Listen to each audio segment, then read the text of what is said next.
তা যতই শক্তিশালী হোক, সত্য কিন্তু বারবার ঘুরে দাঁড়ায়, কারণ সৃষ্টিকর্তা সত্যর পক্ষে।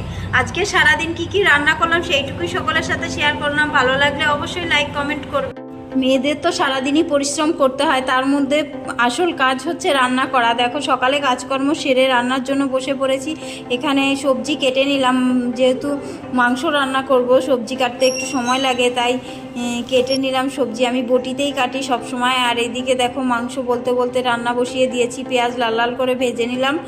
আর দেখো মশলাটাও কষানো হয়ে গেছে, তার সাথে দিয়ে দিচ্ছি রসুন। এইভাবে রসুন দিয়ে কারা কারা মাংস খাও কমেন্ট করে জানাবে। রসুন খাওয়া শরীরের পক্ষে খুবই উপকারী। যে কোনো রোগ থেকে রসুন মানে রোগ প্রতিরোধ ক্ষমতা বাড়িয়ে তোলে মানুষকে। আমি তো সবসময় রসুন খাওয়ার চেষ্টা করি, মাংসর মধ্যে রসুনটা দিলেই খেতে টেস্টি হয়। আর এদিকে আলু আর পেঁপে ভেজে নিলাম, পেঁপে দিয়ে মাংস করছি। পেঁপে দিয়ে মাংস করলে অনেকটা নরম হয় মাংস খেতে। এদিকে দেখো রেডি হয়ে গেছে, সবার জন্য বেড়ে নিলাম। এইটুকুই শেয়ার করলাম সকলের সাথে।